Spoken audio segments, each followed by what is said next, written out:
Good afternoon, ladies and gentlemen. We'll call to order the January 24th meeting of the Fox Canyon Groundwater Management Agency Board of Directors. Ask everyone to please rise. Robert, would you care to lead us in the Pledge of Allegiance? Thank you. Please place your hand over your heart and follow along with me. I pledge allegiance to the flag of the United States of America and to the republic for which it stands, one nation, under God, indivisible, with liberty and justice for all. Roll call, please. Chair West? Yes. Director Aranio? Here. Director Craven? Here. Director Borchard? Here. In addition, I see alternate Andy Waters. I haven't... Mike Mobley. Oh, Mike Mobley's there. Okay, thank you, Mike. Anyone else? All right. Agenda review? No changes, Chair. Thank you. Any public comments? This is an opportunity for public comment for matters not otherwise on today's agenda. Hearing none, we'll move on to board member comments. Robert? No comments. No comments. David? All right. There are a couple of items on the consent agenda. Unless there's something that anyone wants to pull off the consent agenda, the chair will entertain a motion to approve the consent agenda. Chair, just a brief correction on the minutes that I noticed. I'm looking at item number 1, page 3 of 6.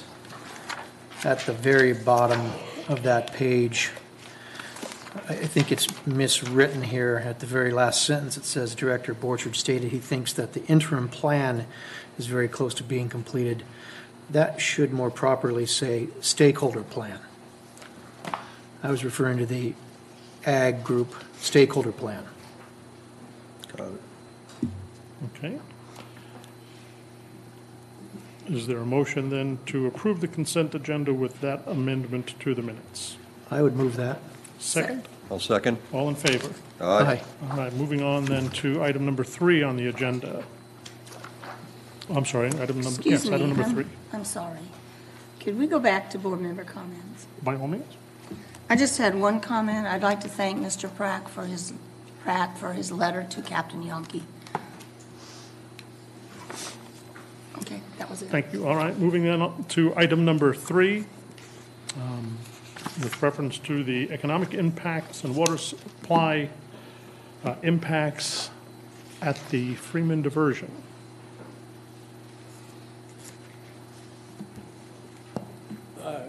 Good morning, Chair West, members of the board, Kim Loeb, GMA staff, and I'm just here to introduce Tony Morgan, who is Deputy General Manager for Groundwater for United, who is going to give this update to your board.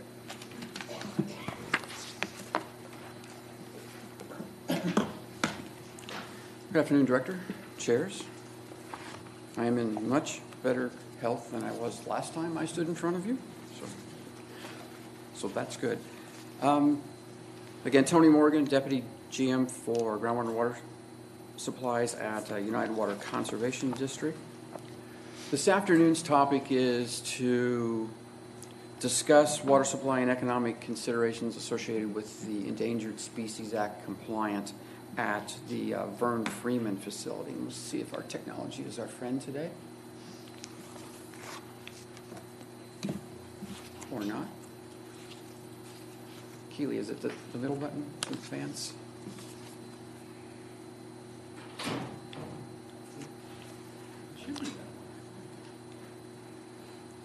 I didn't have the right touch. All right, you have to stand there and push the button. Today, we're going to go through just a brief history of the Vern Freeman diversion. You're a very knowledgeable group. You have a lot of information on that, so we won't dwell on that too much, but I think it's appropriate for context. Talk a little bit about the conjunctive use element of that facility in Ventura County.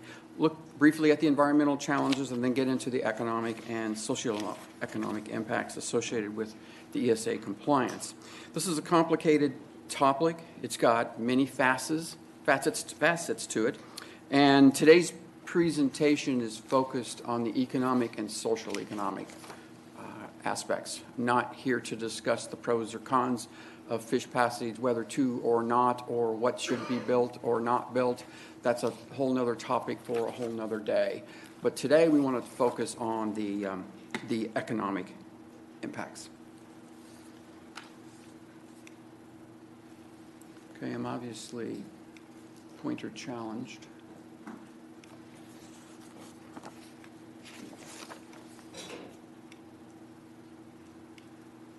Guidance? Here? Yeah, that one. Just All right, up. Got it. Now I'm seeing. Okay. So, a little bit of background. Vern Freeman diversion is that low concrete structure you see in the slide there extending across the Santa Clara River. It's not built for retaining water behind it. It's a grade control structure, and it allows us to control the river a little bit and bring it over to the south bank so that we can divert water from it. We don't have unfettered ability to divert water on it via our permits with the State Water Resources Control Board. We have an annual maximum of 144,000 acre-feet per year of water that we can divert, so it's not unlimited. But in addition to that, we have an instantaneous limit. So as you'll see up there, it says no more than 375 cubic feet per second at any instance. So we have an instantaneous as well as an annual cap on that. Average diversions since the creation of the structure in 91 are about 65,000 acre-feet per year. Obviously, much less than that during the last few years of the drought.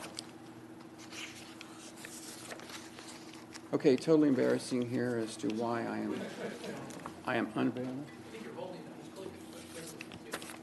Very good. I'm sorry? I know. My wife says the same thing.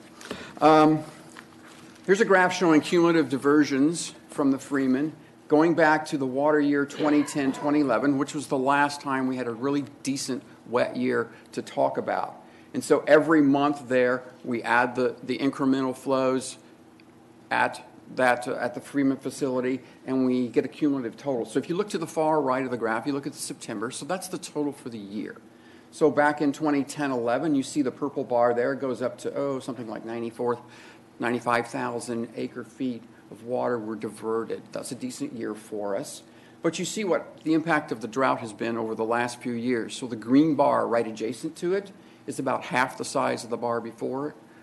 The next bar over, the dark blue one, is half again.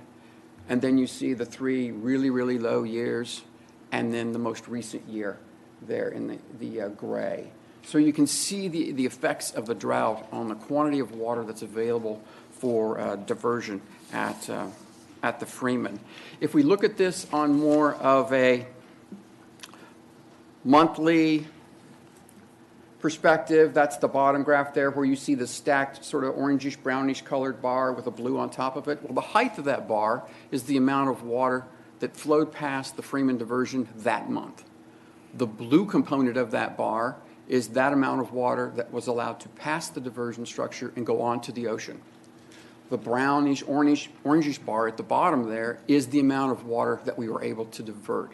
So if you go out, for example, in February 17, which is the biggest bar on the far right-hand side there, you'll see that there was approximately, let's call it 65,000 acre-feet of water that went past the diversion structure that month, but we were permitted to divert maybe 5,000, 4,000 of that. So the message here is that the bulk of the water remains in the river most all the time for that purpose. We also summarize it up by year. That's the little inset graph there, so you can see how in water year 2017, the most recently completed year, we were able to divert only about 11% of that water from from the river. So contrast that to the water year 2011, the uppermost horizontal bar graph there, and you can see when it's a really wet year, there's a lot more water available for our diversion. Okay? But in most of those years, we're not able to divert the bulk of the water at all. It doesn't come anywhere close to that. So it's highly variable, obviously depending on the climatic conditions. If we look at it from an average water use and what component does the Verne-Freeman structure provide to water supplies on the Oxnard Plain, if you look at this pie chart right here, United's operations contribute about half of the average water use on the Oxnard Plain. Now, notice that there's a big chunk of that that's in overdraft.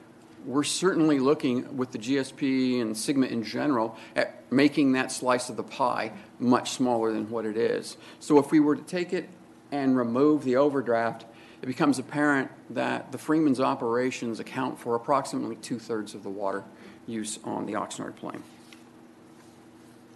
There are several environmental challenges associated with our operations. Fish passage being one. There's a list of others there. I'm not going to go through all of those. But in response to these challenges, United has created an environmental department. We have ecologists, environmental scientists, biologists, those kinds of folks on board. We have surface water hydrologists, there's a picture up there. They go out and they're gauging the river all the time. When the river is running, they're out there pretty much 24 hours a day, gauging the river, trying to figure out how much flow is coming. So if we focus our attention on those environmental challenges, where are they coming from? Well, it's the Endangered Species Act. And the agency associated with that for steelhead is National Marine Fisheries Service, which is a part of NOAA. So the issue for water resources is passage past the Freeman diversion for steelhead, for Olmicus is the shorthand version of that. Recently, United has been subject to ongoing litigation associated with ESA compliance topics, not most recently from the Office of Legal Enforcement from NOAA, who basically placed very stringent requirements on us last year to divert far less water than we ever have in the past, and that's why you saw last year we were only able to divert about 11%, despite the fact that we had a year with, something on the order of 121% precipitation going on. So recently we've been in litigation with NGOs, Caltrout in the not-too-distant past, currently with Wishtoyo and the Center for Biological Diversity, who are putting pressure via the federal court, and we just wrapped up a session in federal court here just a couple of weeks ago, and we're awaiting the judge's ruling on that. At the Freeman diversion, there is a fish passage structure that was created in 1991. It was put in when the Freeman structure was constructed. Fish and Wildlife was responsible for steelhead back before they were classified as endangered. When they became classified as endangered in about 97, the responsibility for compliance transferred over to the National Marine Fisheries Service, and they have deemed that facility is not optimal. And so some of their challenges say that it's not the best solution for fish passage on the river. We're diverting too much water and at the wrong time for steelhead migration, and steelhead must make it past this for spawning and rearing habitat. The question comes up almost in every meeting I'm at is how many fish are out there, and so I show this chart just to give you some idea of the quantities that we're talking about.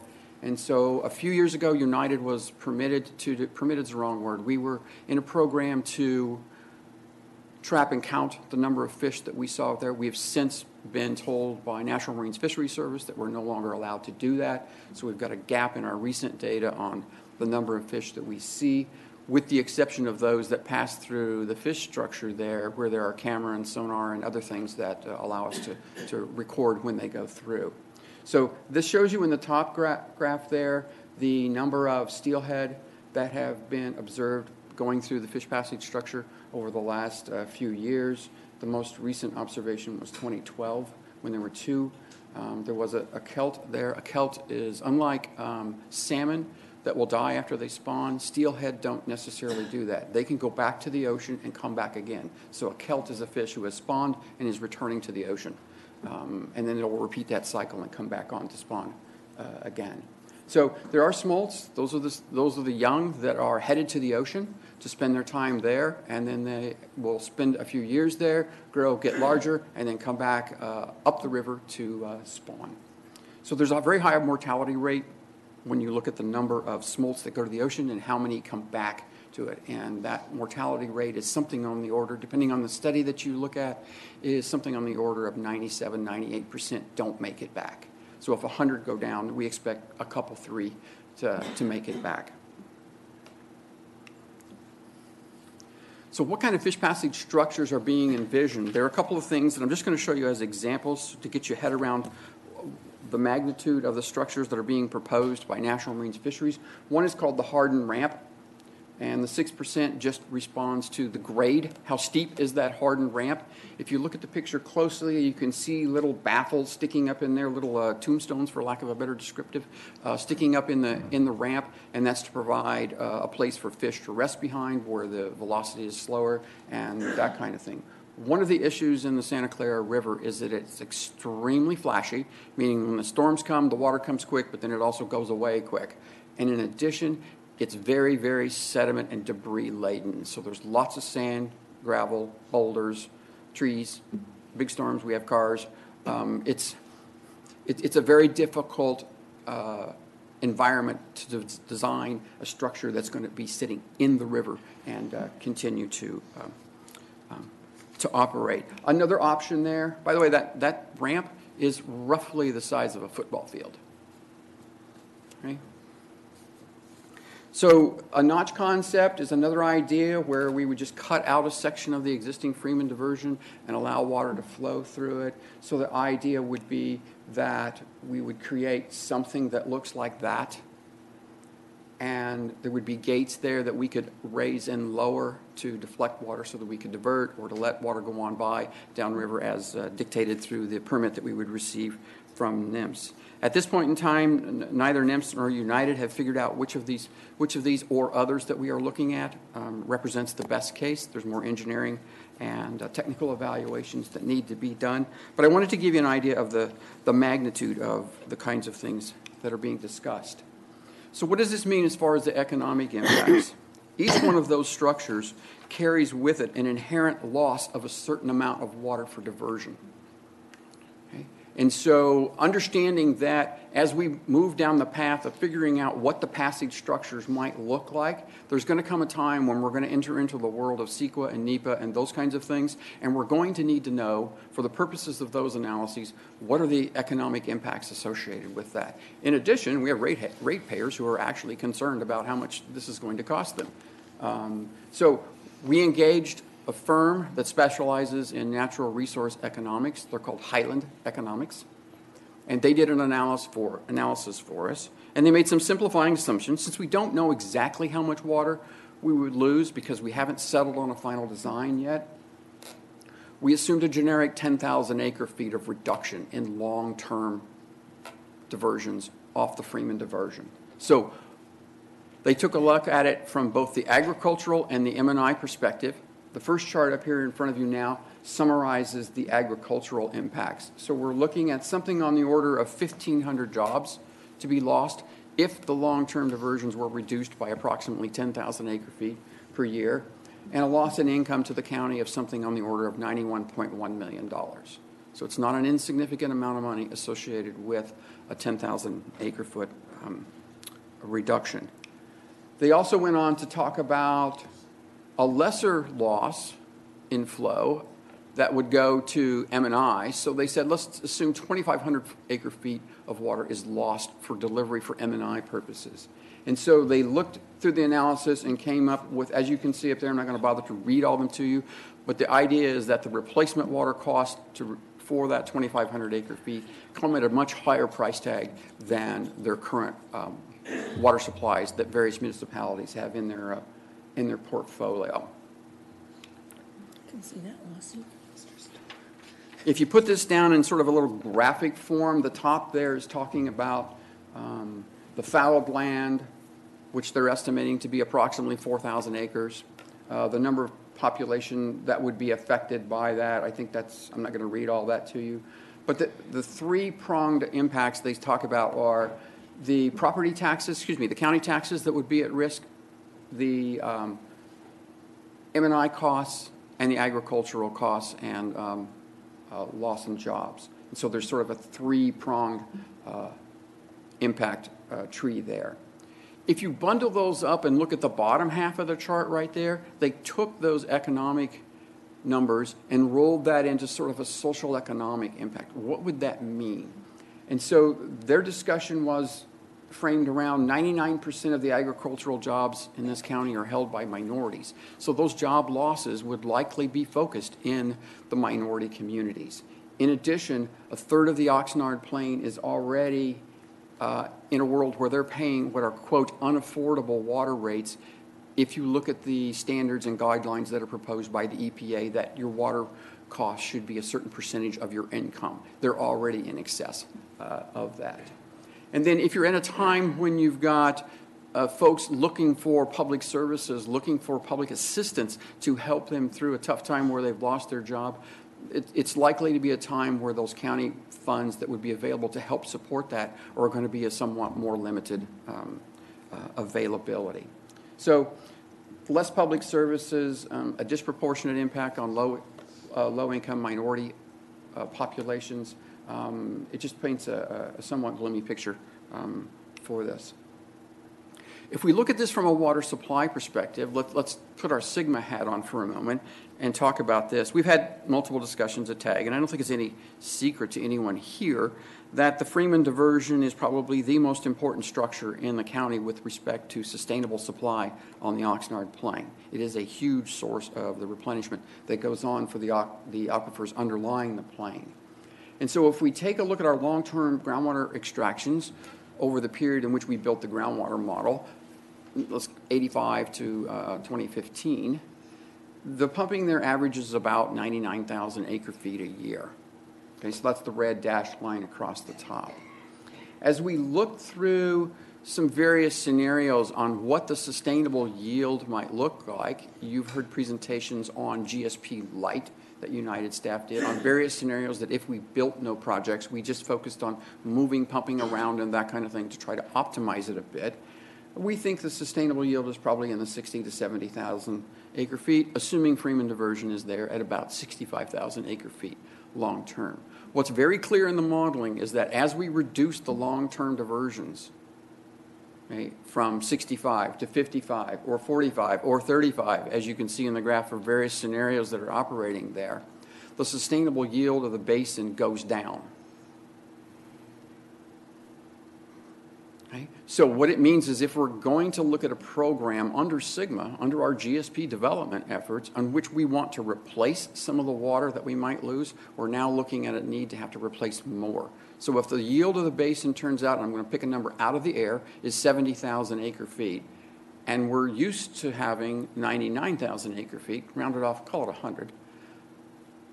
If we choose to recoup, let's say, 20,000 acre-feet of that, and we're willing to build water supply projects to accomplish that, with this kind of impact coming, it may be that we're not replacing 20,000 acre-feet. We might be replacing 30,000, or we might be replacing 40,000. We don't know what the final outcome will be. But nonetheless, there is a cost associated with that.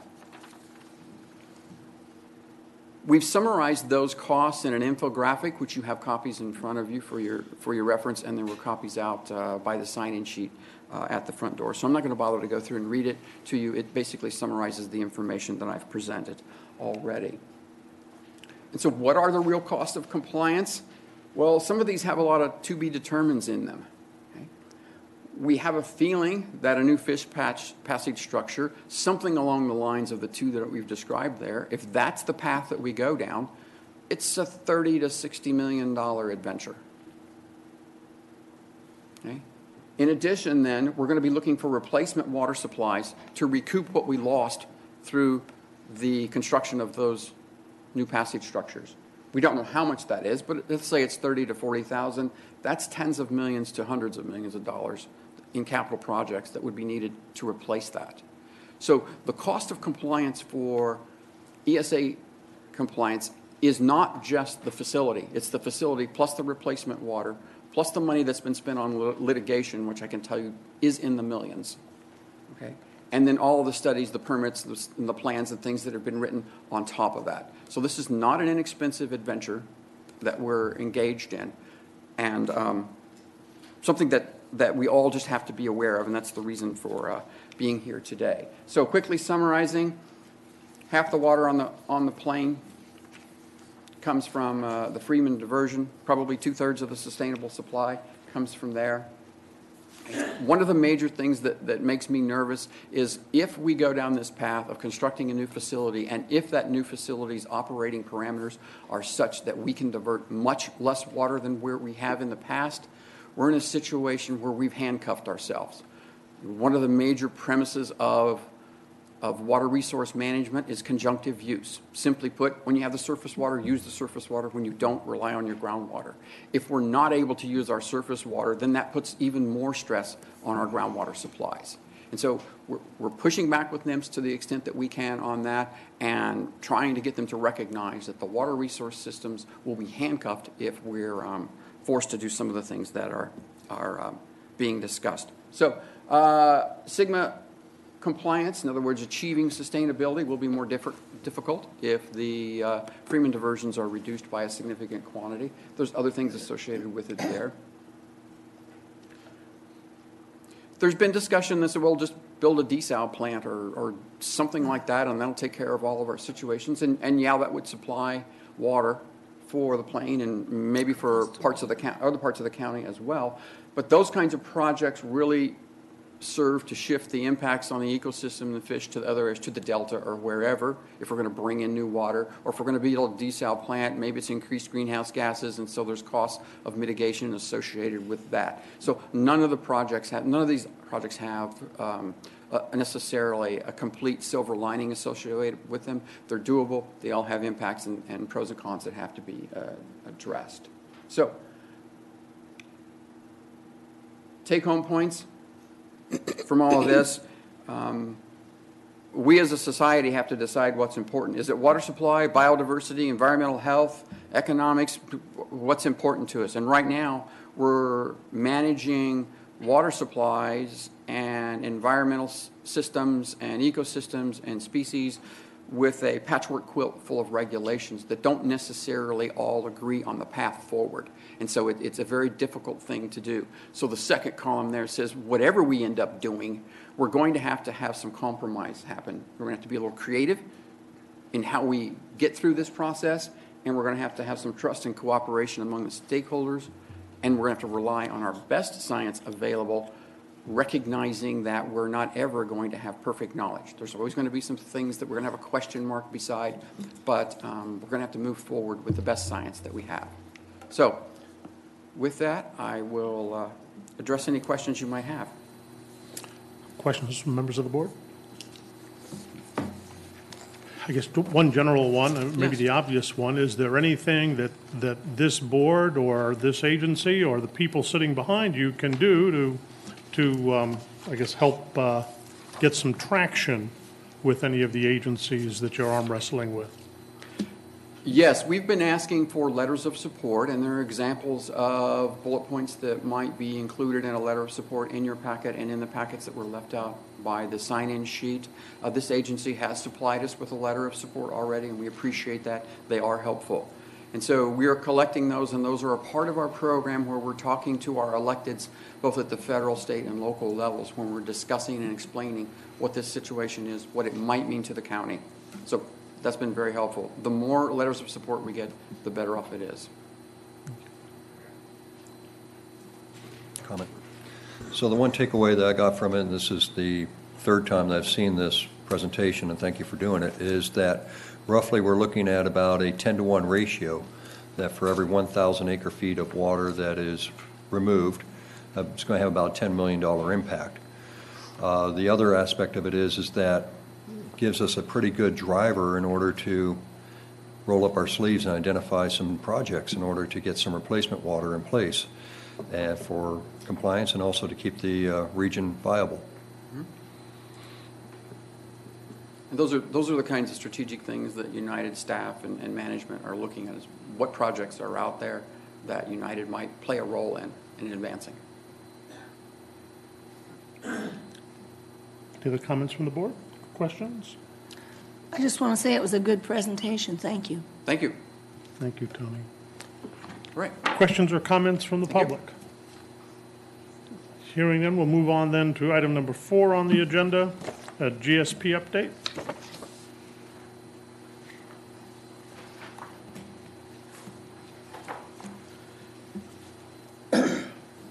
Good afternoon, Chair West, members of the board. For the record, Kim Loeb, GMA staff once again.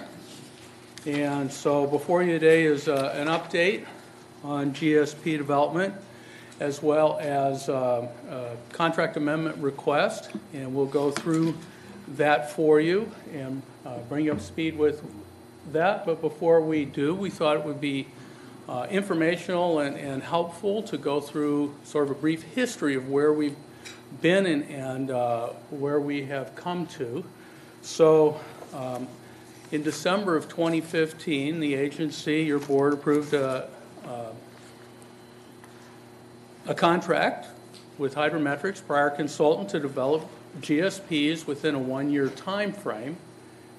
And in June of 2016, the Hydrometrics contract was terminated for a number of reasons, and the second responsible bidder or proposer, Dudek, was engaged by your board to continue the GSP development, picking up on the work that had been completed by Hydrometrics and completing the original scope of work, which was compiling all the available data and then completing a GSP for each of the basins in a 12-month period, which was then extended to May 2017.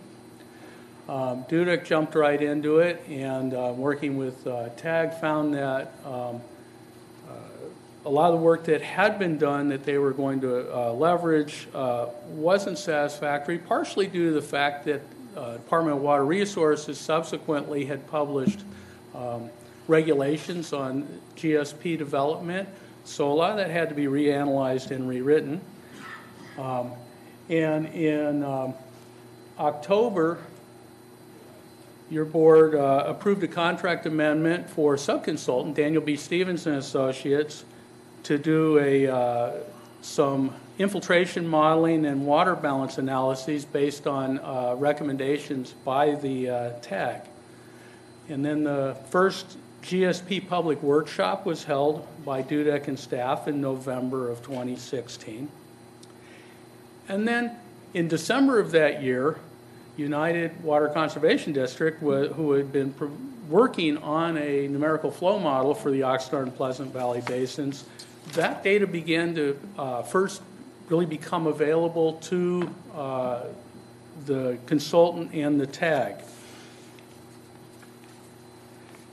In January of 2017, your board approved a 90-day extension to the schedule due to that modeling data becoming available, and because of some newly published best management practices that were released by Department of Water Resources, and there were several that were pending. In March and April of last year, United held very in-depth technical workshops for the TAG. These were also publicly open meetings. But they were in-depth technical workshops on the modeling effort for the Oxnard and Pleasant Valley basins. And in April of last year, the Arroyo Santa Rosa Basin GSP, that development was put on hold because the newly formed GSA that represents the eastern two-thirds of that basin was coming up to speed and was indicating they were going to get going in figuring out GSP development, and those GSPs needed to be synchronized. And then in June of 2017, your board approved a contract amendment for Dudek, largely due to the schedule extension. The schedule was extended to November of 2017 for the draft GSPs to be delivered. There was also additional budget. There was a lot of reanalysis and rewriting and reviews because new data was becoming available from United's modeling effort, and we were sort of getting it in real time. So that required that effort to be, it took longer and more effort and more review and rewrite to get to where we needed to be. It also included budget for continuing attending TAG meetings and board meetings through the end of last year. There was also budget to conducting 2 additional public workshops, and also continuing the monthly GSP email newsletter through the end of the year, and project management through the end of the year.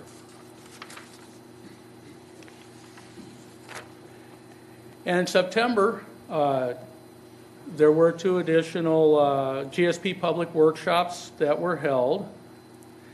October, your board confirmed the November release of the preliminary draft GSPs, and staff also presented an outline of a work plan post-GSP, recognizing that there was a lot of work that's going to be, once these GSPs are completed, there'll still be a lot of work to fill in the gaps post-GSP for a later GSP update.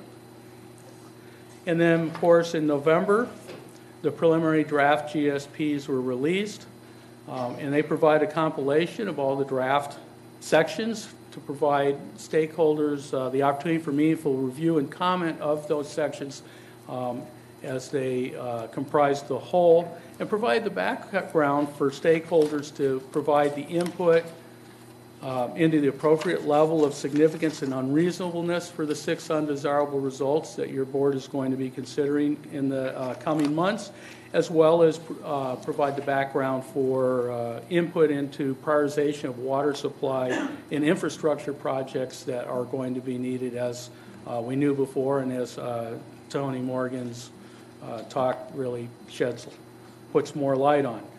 And then in the January 3rd special meeting, your board opened a 90-day preliminary draft GSP comment period, which will go through March 3rd. So that's sort of a background to where we got here.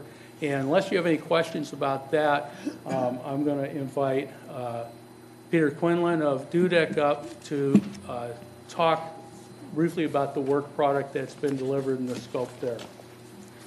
I have a question.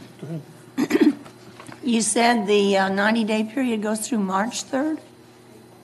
Oh, April, I'm sorry, I misspoke. Okay, thank you. Thank you. I have a quick question too, Kim. You indicate in October of 2017, you presented an outline of this post-GSP work plan. I don't recall that. Was that at one of our board meetings? It was at that board meeting, and it was just sort of a bulleted list. It was the start of an outline of some of the things that have been discussed and have been identified as work that will need to be done post-GSP. And we've talked about once as we come into more final development of the GSPs to formalize that work plan for your board's review and approval. Is that in the October board packet? It is. Okay, I'll look for it there. Thank you.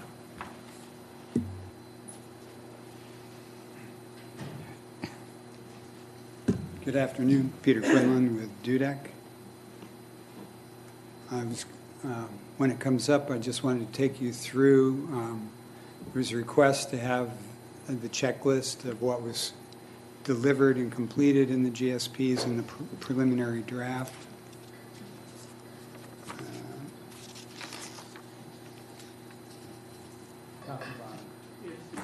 Middle one. Okay, so these are the same sections have been completed for each of the 3 preliminary drafts. I'm just going to go through the one for Oxnard and just talk about that. So the executive summaries have not been completed. When the drafts are complete, then we will distill from them the executive summaries. In Chapter 1, it's partially complete because of a couple of items. One is we're required to put together the cost to implement the groundwater sustainability plan. So when the plans are final, then we will be working with staff, and really staff will be generating those costs. We also, when the plans have final form, there's reconciling them with the Ventura County General Plan and the Urban Water Management Plans, and what will need to be updated in those plans to incorporate the GSPs. Again, that waits till the end. Chapter 2 is finished as a preliminary draft, out for comment, except for the part of the water budget that addresses the future. And that's the projected water budget. So after we get input over the next few months in the comment period, and we have workshops, we get input from the stakeholders about the what's significant and unreasonable, so we can set, how we respond to undesirable results. Then we'll come back and do the water projections and to simulate, using the United model and hopefully the Intera model, what level of production avoids those undesirable results. And we also will incorporate the future climatic scenarios, which have yet to be released by DWR. There are guidelines for what they will provide, but that should be wrapped into this too. But this really depends on the communication and collaboration with the stakeholders and with the board in deciding how low water levels should go, what's significant in terms of water quality, and what's unreasonable in water quality and what isn't. Chapter 3 is... Excuse me, if I could Yes. just interrupt you briefly. So I think what you just said is kind of the key part of these plans, those actual discussions between stakeholders and the board, and finally coming to what is that, for example, water levels. What is that water level? When do you anticipate coming to those points? We are having 2 board workshops in February and March. We're having stakeholder meetings in March to discuss the sustainability management criteria, among other things. So you present, I imagine, ideas of what you suppose those criteria are, or perhaps a straw man set of criteria, and then get feedback? Yes. Is that the concept? The preliminary draft does have straw man water levels or measurable criteria in it. Okay. But Sigma allows the local agency to determine what's significant and what's unreasonable. Very good. Thank you. So this is really the meat of Sigma right now, is the collaboration and the back and forth among the stakeholders and the board based on the technical data presented as the background in Chapter 2.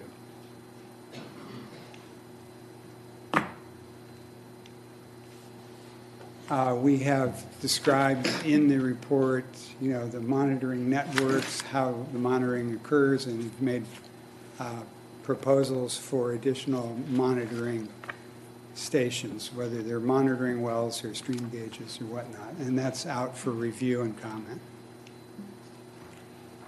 And then we get to Chapter 5, and this is not complete. This is partially complete. We have an initial list of projects. The board has directed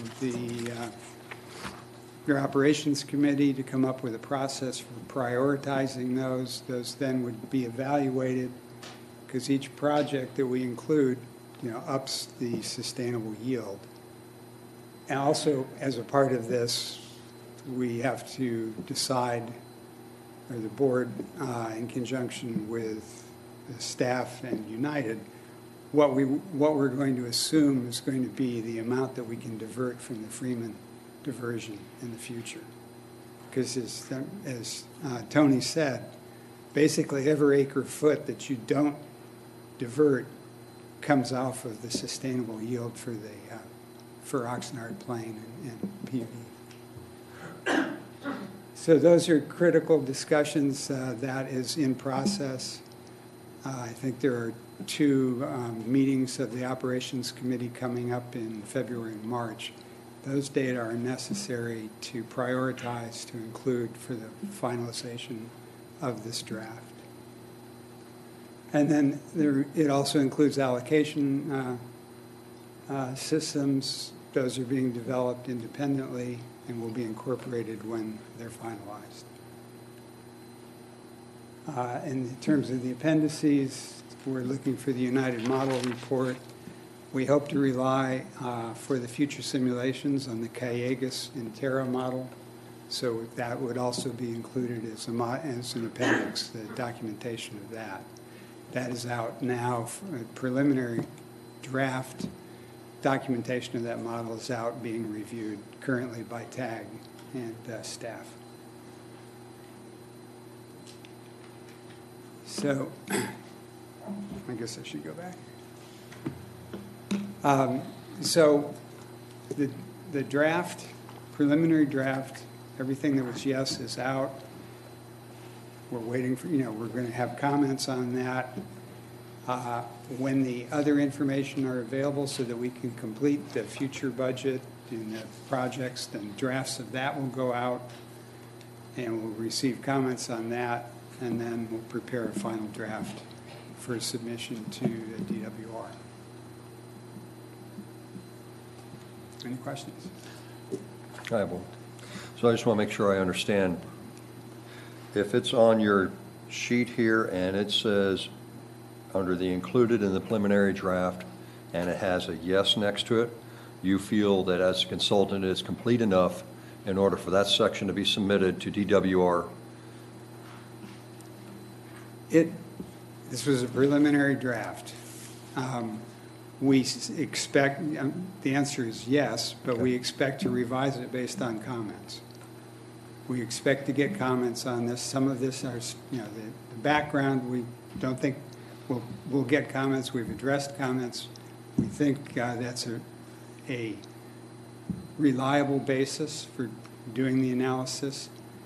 We've put straw men in there in terms of measurable objectives or minimum thresholds in Chapter 3. We expect those to change based on comments. Okay. And then if I also heard you correctly, you're anticipating, or you would not be surprised by at least 2 more drafts coming out before a final, or the second one coming out might be the final that would be submitted. Our scope of work had 1 draft and then a revised final to be delivered to DWR. So we expect to put out the sections that have not been completed for public comment and then revise the entire document to produce a final draft. Okay. With regards to your request for additional funding of $171,000 going forward, as I read it, I see that it has some meetings in there. Yes. I was not totally clear as to what was the amount of work that is actually being done for the report writing of the GSPs, or is 171 only for meetings and comments, and then there will be another change order coming back to take the comments and come up with draft 2 and final draft, or final document? We have budget to complete the draft and respond to comments to make the final draft. So let me Yeah. answer that question in a different way. It's mostly, and they're going to get to this, you're jumping ahead of the presentation, but it's mostly about the additional meetings. Okay. And they'll give you the detail on that. So again, our scope had 1 draft and a final. So what will go out for public comment will be the remainder that was not in the preliminary draft. That will be the 1 draft. And then we have money to respond to comments and revise it. Okay. Go ahead. Any other questions or comments from the board? I don't want to interrupt I thought you were done with the presentation. If there's another part of it, Kim, why don't you go ahead and proceed? All right, thanks, Peter. Thanks, Chair West. So I'm going to go over the contract amendment request in a little bit more detail. And I will say that that checklist that Dudek's prepared, it didn't come out nicely in the black and white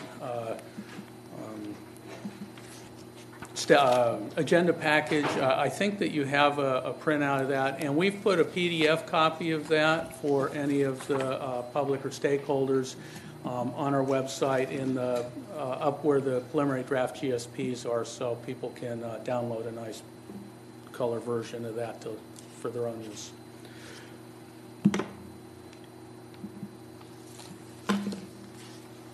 So,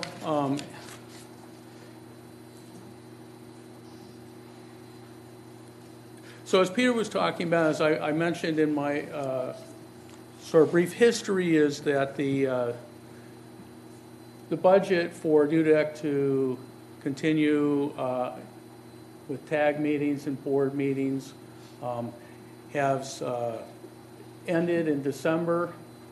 Yeah, the current request is for budget for the additional meetings, project management, the 2 board workshops we're talking about, includes meeting participation through June 30th.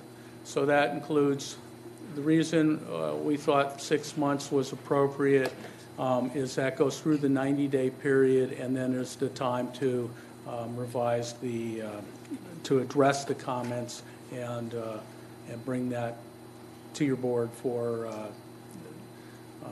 further direction in terms of I think you've talked about maybe the idea of wanting to do some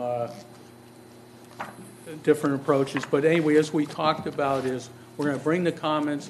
They have the budget in the original document to address those comments and take the work that's been done and the input on the sustainable management and the projects and finish a final draft. So that should be available or completed in the 6-month period, and that's why we went with agreed with 6 months. So the budget includes 6 TAG meetings, and it includes a more active participation. I mean, they've been very active participants, but it includes developing presentations and leading those discussions. So there's some time in there for the development, and then for 3 senior hydrogeologists to come to those TAG meetings and really help to direct those conversations, lay the foundation for efficient use of people's time and to get the kind of information that is needed to complete development of the GSPs. And those are estimated 8,000 each for a total of 48,000. Then it includes 2 Dudek staff to attend each of the monthly board meetings for the next 6 months, including travel, and those are at 3,500 each for a total of 21,000.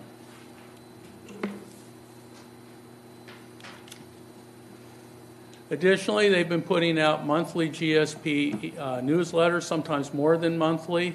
Those have been very good. There's, I think, several hundred people on that email list. It's a good way to get the information out and engage stakeholders in terms of developing those and going through a review and rewrite.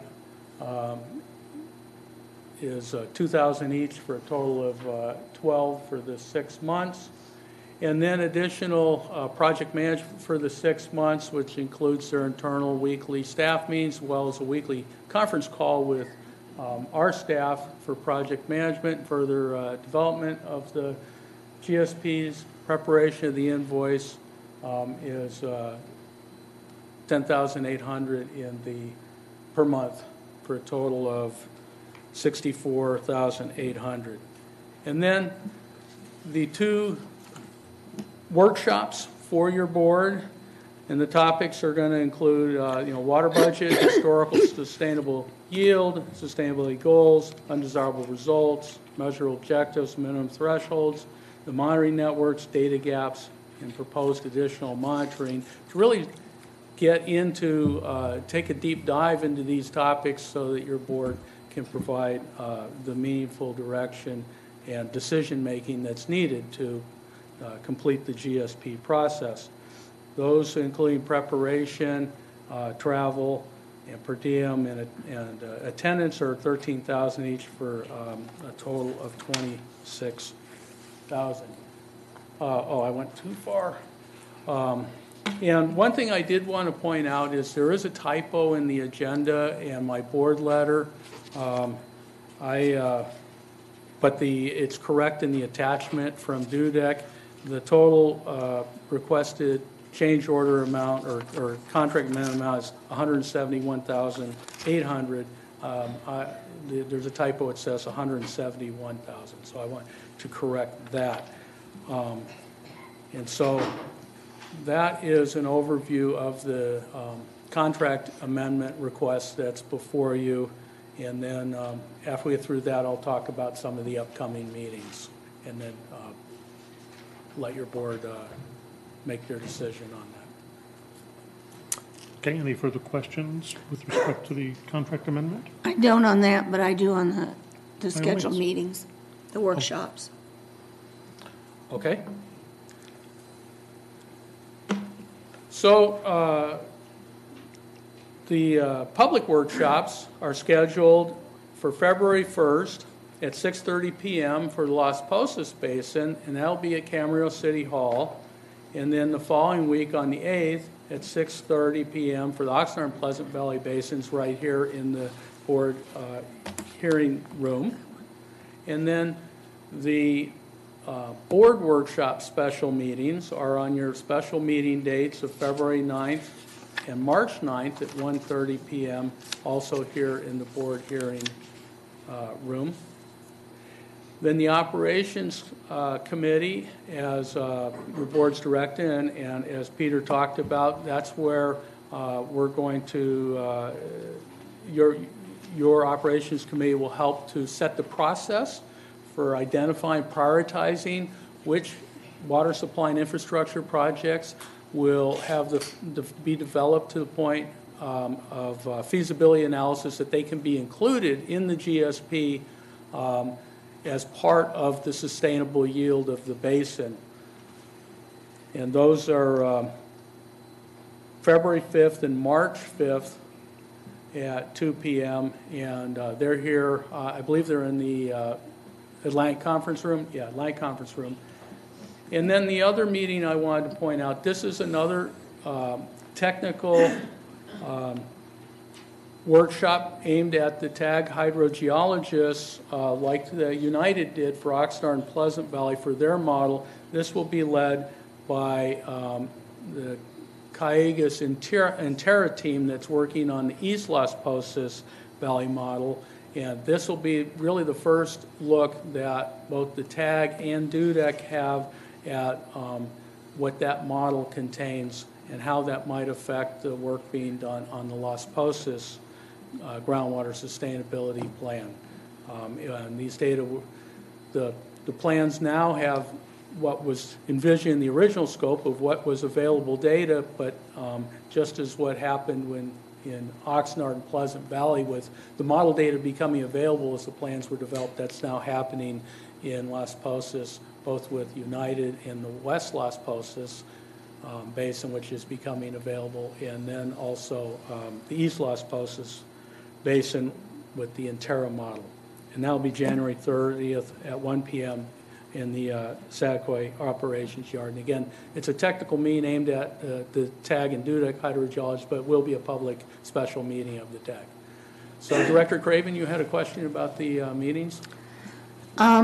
Sometimes things happen, and my city has been trying to schedule a meeting with some other districts within our city, a very important meeting, and the only time we were able to come up with a date and time when everybody could attend is on the 9th at 2 o'clock.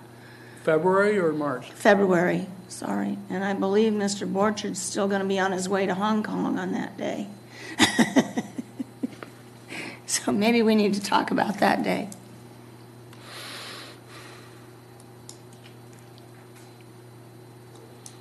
February 9th is good for me. I know, but I have other dates available too if you need to move something. That workshop, the intent of it is, again, what was going to be on the agenda for it? Undesirable results or undesirable? Well, we talked about what was going to be on the agenda for both workshops. I don't know that that agenda and what topics are specifically going to be in that workshop have been worked out yet. At least I haven't seen that. I think I'm going to see that.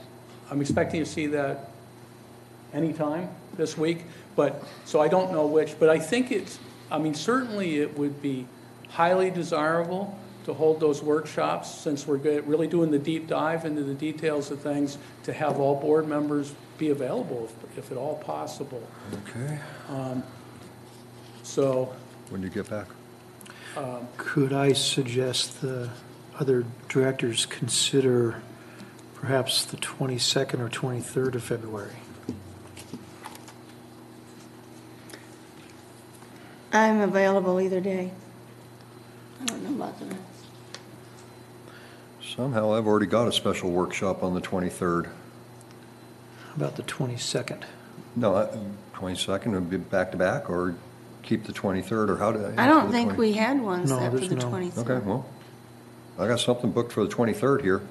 I'm not available on either of those days. Okay. What about the 21st? Same problem. Do the 21st. The 20th can work. Well, What about the following week of the 26th? 20th? 20th?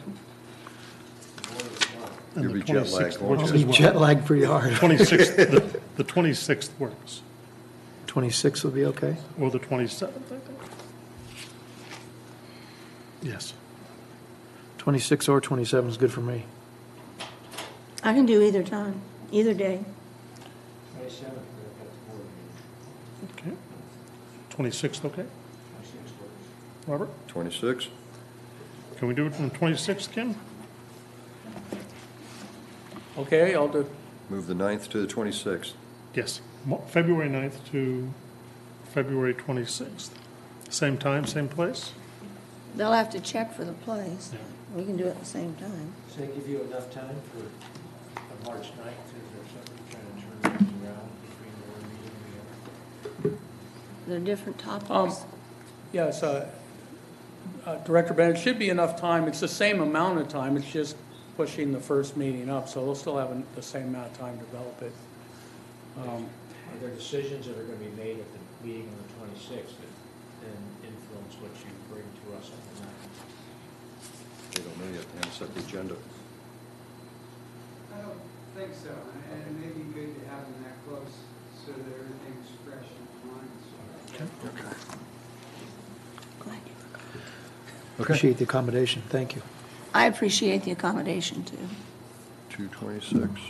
Any other questions or comments on this item from the board? Yes. Question I have for you in regards to the Operations Committee meeting on February 5th.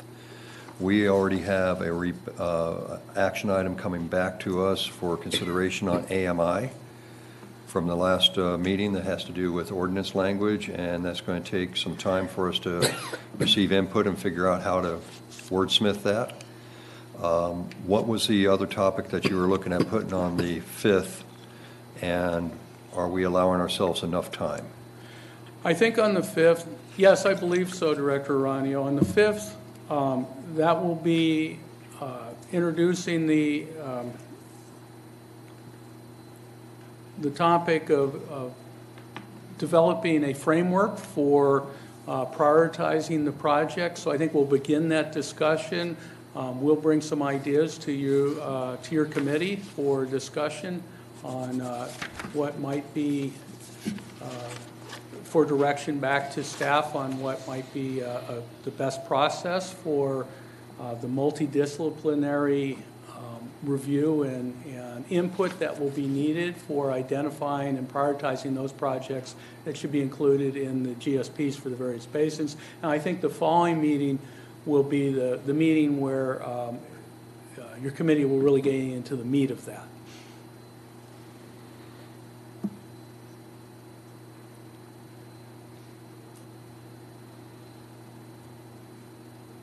Given the amount of public input that I expect for what these replenishment projects are and how we're going to evaluate them, while I don't want to speak for my fellow board member here, the more meetings and the more opportunity to receive input as to how that evaluation process is going to be developed would certainly be, in my favor, what I would like to see. So let's not try and rush this through. Let's make sure we use the committees for what they're for in order to receive input and make sure we get this part of it right. Just to make sure I understand what you're saying, Director. If you need another date added. Another date added in between those two? Well, we just If opened up the 9th.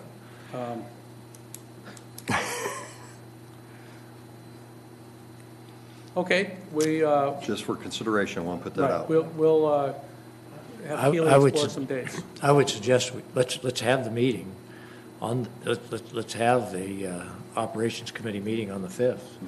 And we can decide, hey, we need to schedule more meetings before March 5th when we're going to be trying to make a decision. Let's see what kind of input we get. Let's see what kind of situation. That's what I would recommend.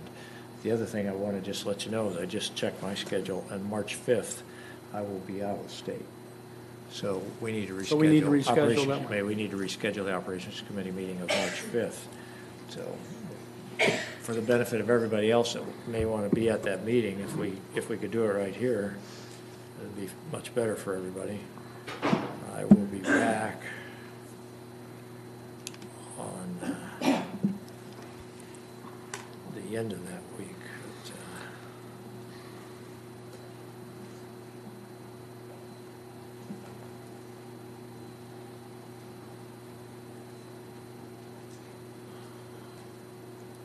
So March 9th, I'm trying to turn. There we go. So March 9th, Friday, March 9th? We already have a workshop set for that day. Yes. We just set a workshop, a board workshop. There we Board go. workshop. Yeah, it's all right. Good. When do you leave? Good me. I leave on the 28th. Okay. You do March 9th in the morning. Wouldn't be bad. Ops in the morning and special workshop in the afternoon? That worked for me. Okay, do it. All right. We'll move the 5th to the 9th of March. Could I just say something about the February 5th meeting? And I'm not part of that committee, but instead of setting another date for another meeting, if you just continue it, you don't have to have the length of time for noticing and everything. Oh, Thank you. It's much easier. okay. Keep that in mind. A crafty politician giving us some advice. A lot of agendas I wasn't able to complete. Any other questions or comments from the board for Kim on this item? Questions or comments from the public on this item?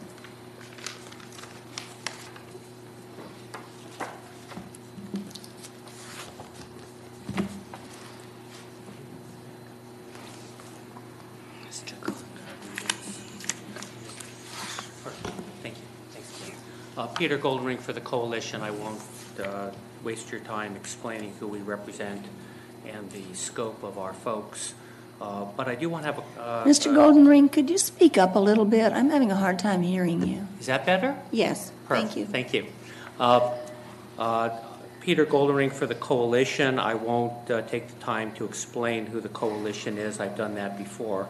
But on the behalf of the Coalition, I do have a couple of comments. And I asked Kim to keep the upcoming meetings on, and I want to resonate back to you what I wrote down from board comments just a few moments ago, and comments from staff. The East Las Posas Valley Model Tag Workshop on January 30 is going to be the first time that folks are going to have a look at the data that's going to be rolled out relative to the issues for that. I'm not aware at this moment if a United model has actually been made available. Certainly it hasn't been made available to our experts at this date. I heard that the Operations Committee, I think from Director Bennett, made this comment that you intend on making decisions around replenishment projects on March 5th. We have a comment period closing in the first week of April on a partially presented GSP, which, as commented on by Director Borchard and acknowledged by staff and DUDEC, contains straw numbers. And of course, commenting on a draft GSP with straw numbers without the hydrology and the other information, including what apparently we'll learn about on January 30th, is commenting on wordsmithing without substance. And for our part, we don't have a whole lot of reason to see that as being of value. So it seems to us that DUDEC is both being pushed on a timeline that is creating a product that is less than desirable, and they are not receiving adequate funding. And we've had those concerns for a long time around the adequacy of funding for DUDEC, not just for them to do the work, but for them to engage with the other professionals that are available and otherwise work through modeling and other information. So we would urge, one, that this schedule elongate, and two, we would urge that you ask DUDEC honestly, and I don't know if they're prepared to do that today, but if they're going to really do this one right, how much more they need, because I think they need a lot more money, and you folks have it, because let's all be honest, there's $1.5 million sitting in what this body's prior board has described as the lockbox for water rights litigation. So we would urge you to tap that money and fund DUDEC and all the other experts so that this can be done right with proper data. Thank you. Any other questions or comments?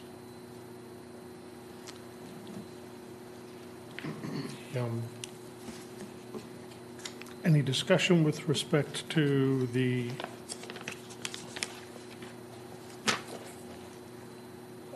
contract amendment request? I move to authorize the executive officer to execute a contract amendment with DUDEC on terms approved by agency counsel for $171,800 for additional GSP development scope, and to transfer $171,800 from the agency fund balance. Second. Second. Need a roll call, please? Chair West, Yes. Director Bennett, Yes. Director Aranio, Aye. Director Craven, Yes. Director Borchard. Yes. Thank you. Moving on then to item number 5, an update on the pumping allocation plan system for the Las Posas Basin. Good afternoon, Chair West, members of the board, Kim Loeb again with GMA staff. And can you bring up there in the AV booth, item 5?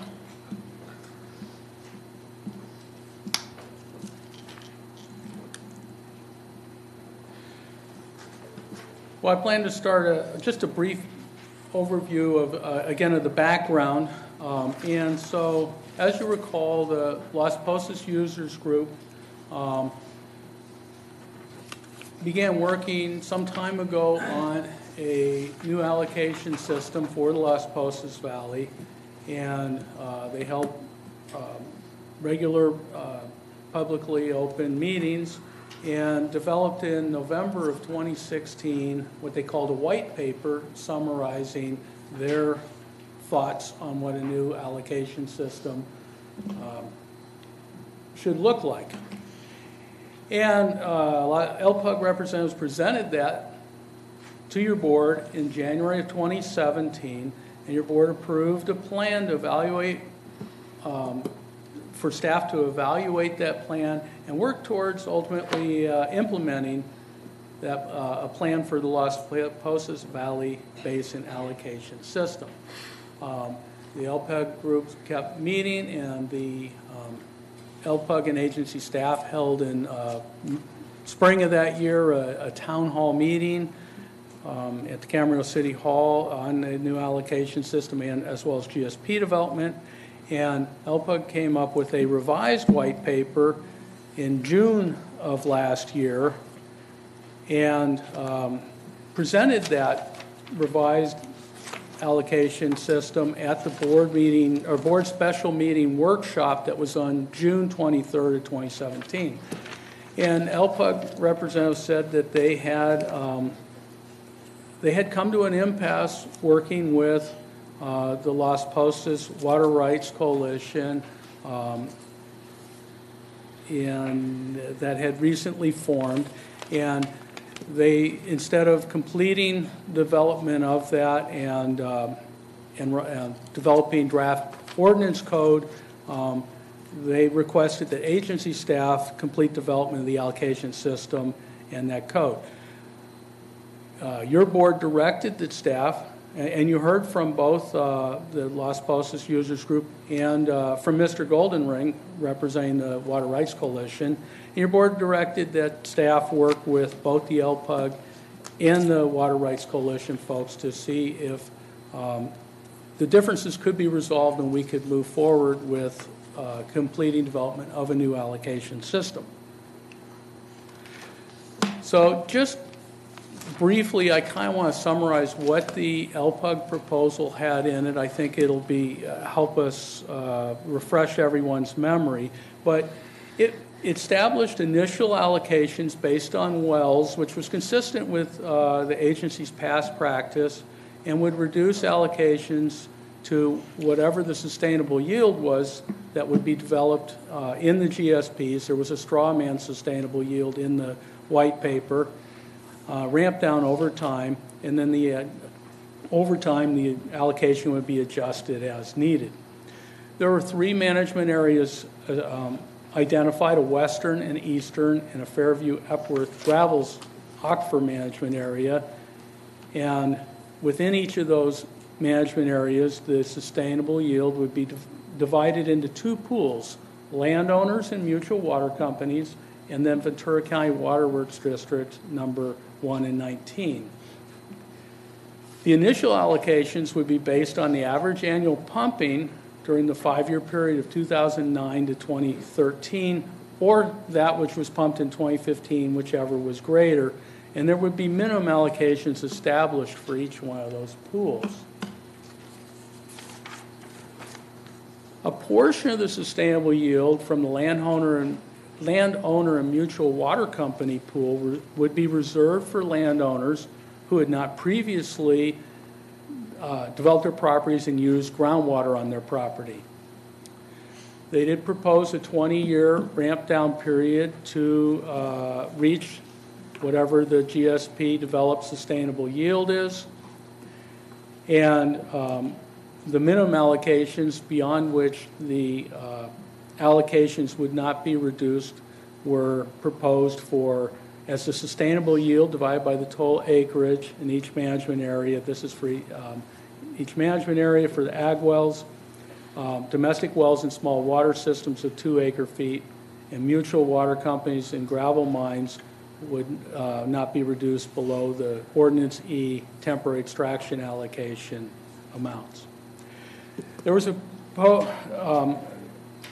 recognition that year-to-year flexibility was desired, and in the first white paper there was a discussion of a rolling 5-year average as an idea, but the Oxnard and Pleasant Valley stakeholder groups had come up with an alternative idea of sort of an annual true-up within bands, and the LPEG folks thought that might be a good idea, but ultimately what that flexibility looked like was not developed beyond that.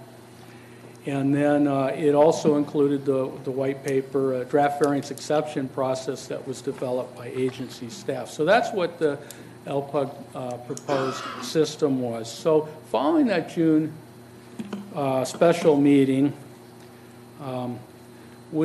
staff reached out to the Water Rights Coalition and asked that they identify who the leadership of the organization was so that we could know who spoke for them and enter into discussions and negotiation on development of the further development of the allocation system. We've not had an identification. That's not been identified yet to us what the leadership is, but regardless, we did have a meeting in November with 3 Water Rights Coalition members and Mr. Goldenring. And it was a very good meeting. We had a lot of discussion. The first hour or so of discussion was about GSPs, and I think there's some confusion, ongoing confusion. It's not unique here. Between what will be in the groundwater sustainability plans and what are in the allocation plans. Of course, we've had allocation systems for nearly 30 years, but what the GSP essentially will establish is what the total sustainable yield is in a 20-year period, a forecast of that, and then the allocation systems that are developed for each basin is how that gets divided up. Even if we stayed at the same sustainable yield or yield of the basin, we still need an allocation system to divide that up. Right now we're under the Ordinance E allocation system. So the principal position that came out, it's not a surprise given the name of the coalition, is that allocation should be based on water rights, and the idea that only landowners should have allocations was put forth in the meeting and in subsequent correspondence. And the mutual water companies and water districts would not have an allocation unless determined by a deed or a court. They also recognized in Las Posas Basin that there should be a replenishment fee established for water supply or sustainability projects. So coming away from that meeting, I think we had a better understanding of where the Water Rights Coalition folks were coming from. We're seeing a lot of daylight between that and where the LPUG allocation system's at, and what we plan to do is have a meeting in the near future to have both the LPUG and the Water Rights Coalition representatives sit down in the room, see what kind of common ground and really find the differences, and then come back to your board for further direction on development of that allocation system. So that concludes my update to you. Questions or comments from the board? Another easy one. Yeah, hearing none. Questions or comments from the public?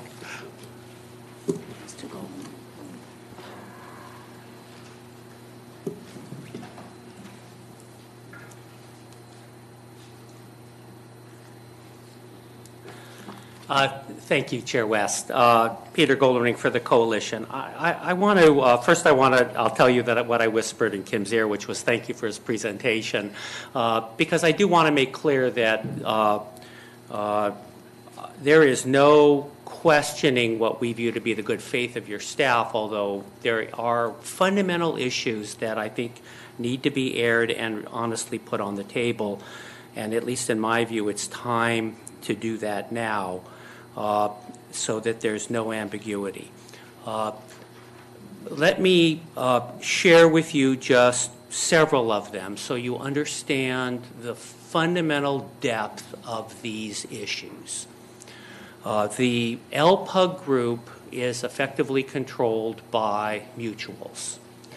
That's who sits on the voting body, and you can laugh, Mr. Aranio, but we'll talk about your conflict in a moment. It is effectively controlled by mutuals. Let's talk about Del Norte. Del Norte obtains almost all of its water and has historically from the Oxnard Basin. The Las Posas Basin is not in critical overdraft. Everybody agrees with that. Del Norte takes its water from the Oxnard Basin, which is. Nobody talks about that in terms of what are we going to do with Del Norte. And Del Norte's position, consistent with the LPUG board, which is consisting primarily of mutuals, is that it controls the right to the amount of water in the Las Posas Basin for the area it serves. So, for example, I have clients who own real estate that are members of Del Norte whose shares are not tied to the acreage, unlike other mutuals, so that there are individuals within the Del Norte organization that can peddle the water if they choose around their shares. And my client, this particular client's come to GMA and said, I want a well. I want to spend $1 million and put in my own well. Here's the amount of water I've been using for the last 100 years on this property. And the position of GMA is you can't do it without Del Norte's permission, and you, landowner, have no water rights that we, GMA, will recognize because our records show all the water is through Del Norte, which gets its water out of Oxnard, not out of Las Posas. So we have fundamental water rights issues in conflict with mutuals. And so now let's jump forward. You all fundamentally have to deal with replenishment fees. Who's voting? Is it the landowner? Is it cultivated acreage? Is it water rights? Is it the wellhead? And if it's the wellhead that votes for a replenishment fee for Las Posas Basin, that's Del Norte that gets its water out of the Oxnard Basin. So there are fundamental, really honest, critical issues around structure that comes out of LPUG and how it's moved forward. Conversely, Oxnard, which you all have been frustrated with for a lot of years because they've been behind the fast train of LPUG, hammered that out. The Oxnard structure, at least as we understand it, is it starts with water rights owned by the landowner, and from that flows the pain of the ramp down, the ownership of ability to sell, the vote for the replenishment fee in terms of how you're going to do that. So there are fundamental, critical, structural issues between the coalition and what we view to be the law and LPUG and what has been transpiring in that regard. So these are not pretextual tussles. These are real tussles around it. And for example, when we say to your staff, because this was a pretty wide open conversation for about 2.5 hours, and we appreciated staff's time being there, and it was on a lot of issues and a lot of questions. I've said to staff, well, what do we do with Del Norte? And some of these other kind of issues that you need to be crystal clear about. And the answer is, well, we'll have to deal with them. We'll see. But that now is when they have to be dealt with. And you can't do an allocation plan without dealing with them. And you can't write a GSP and have your head wrapped around this stuff, including a replenishment fee, without dealing with them. Because otherwise you're going to end up in what we know to be true, which is a large number of the LPUG folks who, for a lot of different parochial reasons, which I'm happy to share with you if you want to give me the time, don't want a replenishment fee. Publicly have made clear they're not going to agree to any replenishment, they're going to fight it.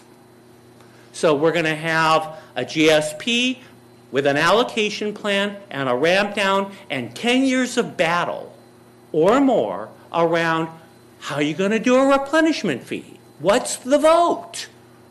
And I watched the staff report to you when the replenishment fee came to you last time, and the answer from staff was, not sure.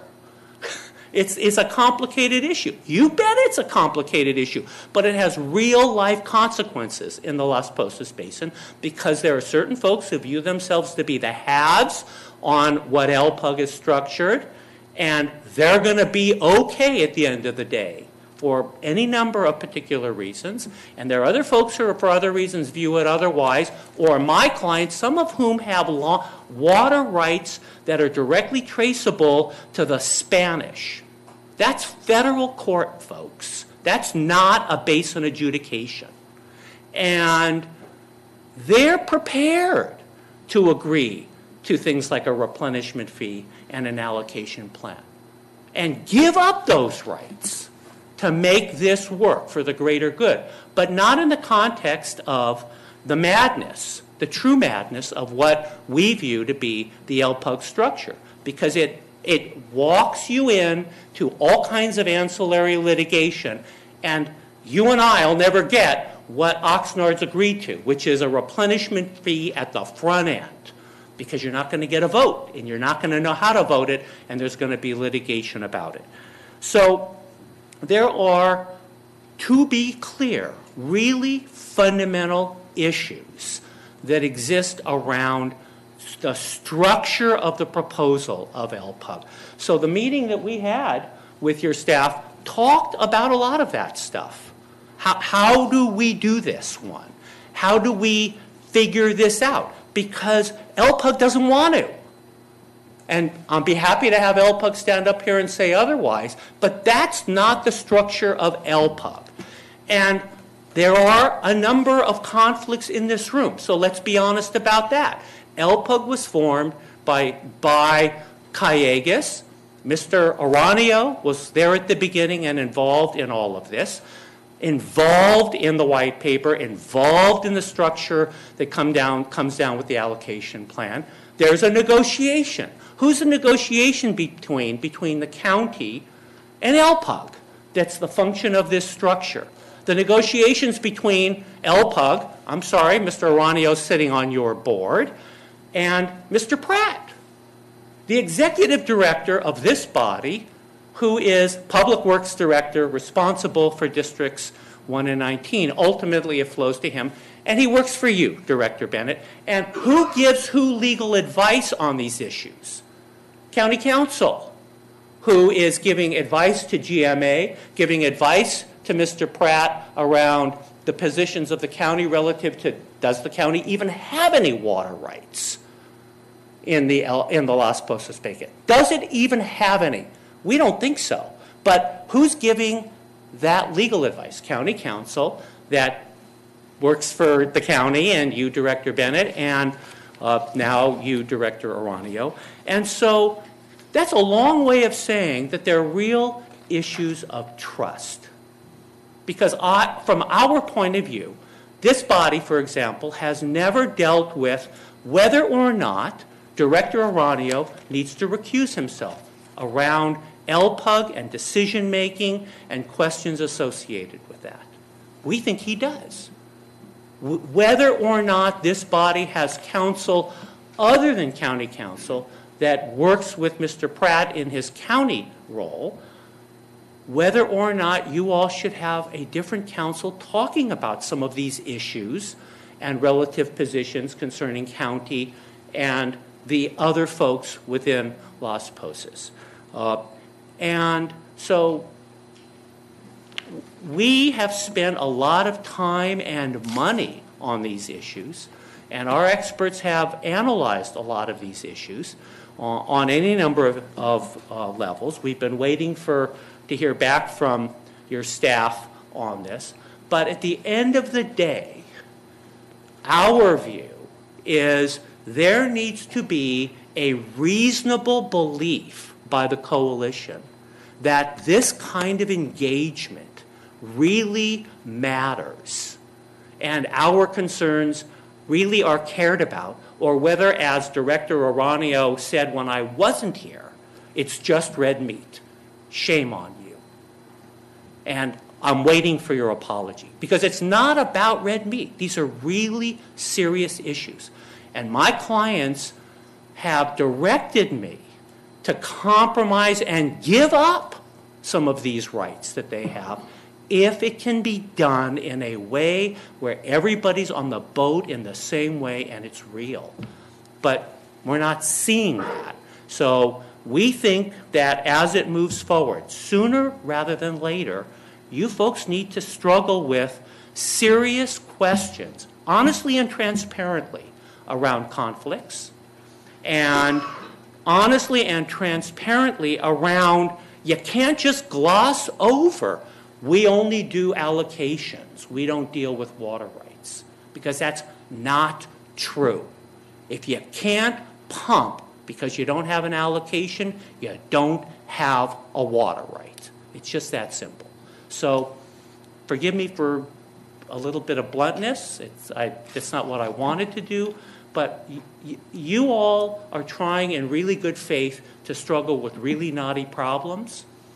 But Director Aranio's mutual, that's the truth of it, and he's embedded to LPUG.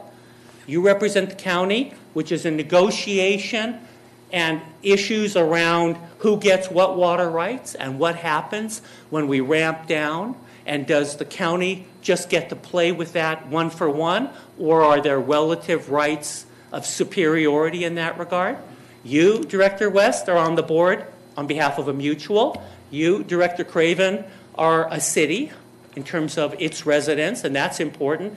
And we have Director Borchard, one landowner in this, agriculture. Not all the landowners, but one agriculture representative. So we are looking for some transparency and some feeling of trust and some sense that the decks are not stacked, because they're not feeling that way. And my letters have sort of put some of those issues out pretty bluntly. So again, I apologize for my directness, but we're trying to engage, not getting a warm fuzzy. Peter, let me just ask. I appreciate you raising the issues. Staff has asked or recommended to the board that they continue to meet with the coalition and continue to meet with LPUG to try to see where they can find common ground or weave their way through these issues. My question is fairly simple. Is the coalition willing to engage in that process? Sure. Okay. Sure. Thank you. But I will also be honest with you, because I've known you for a lot of years. The litigation rights hold letters are issuing, and the draft litigations are being made. I mean, that's really the honest truth, because I've got Director Aranio here, I've got the issues that I've raised in my letters, and I'm not seeing the conflict issues dealt with. And I got one lone voice from my point of view saying, wait a minute, Las Posas Basin isn't in critical overdraft, let's be talking about these sort of things. And the train's left the station. It's feeling a bit like the train left the station. So yes, we'll continue to engage, but I don't want you to not know the seriousness of our position. Okay. Thank you. Any other questions, comments? I do for Kim. Rob Saperstein for the City of Oxnard. Thank you, Director West, and I don't mean to preempt comments back from Director Aranio.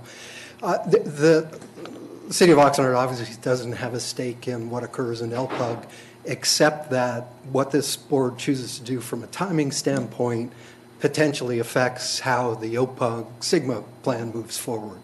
So as a part of the thinking and the threats of litigation and all the elements that maybe are creating a little bit more tension in the LPUG area that don't at least currently exist in the Oxnard Plain area, I'd appreciate some thinking and feedback to the stakeholders whether what happens in one area, just from a timing standpoint, affects the other area, because we're trying to move hot and heavy, and I think you've got all of the OPV stakeholders geared toward getting an allocation plan in place so that it can be implemented by July 1st of this year and ready to shift over to the Sigma time clock by October 1st of this year, allocation-wise, and supportive, pending all of the squiggly details, a Sigma plan adoption so that we can keep this train moving. But it would be really helpful as a part of the dialogue that occurs perhaps partly in closed session to give some feedback back to the OPV group, how the timing there might be impacted by some of the issues that are now rising in LPUG. And I set aside, I have all sorts of opinions from a water rights standpoint on claims that have been made about who holds what rights, and just to the extent that there's some claim that the mutual water companies and public entity water suppliers don't hold water rights unless they have a deed or a court judgment. Absolute nonsense, but beyond that, I step aside from that, that set of conflict unless needed. Thank you. Thank you. Any other comments? Questions? So a question for you, Kim. With regards to the proposed white paper that was presented by LPUG, the allocation plan that is in there has the ability to float up and down, depending upon what the yield is of the basin. They can move both directions? That's correct, Director Aranio. There were some straw man scenarios in there for reduction because that's what people are concerned about. But if sustainability plan development and projections should indicate otherwise, then the allocations, it's just the divvying it up, it has the ability to share additional yield if it should be available. Correct. Okay. Second question is for you, Al, in regards to Fox Canyon GMA.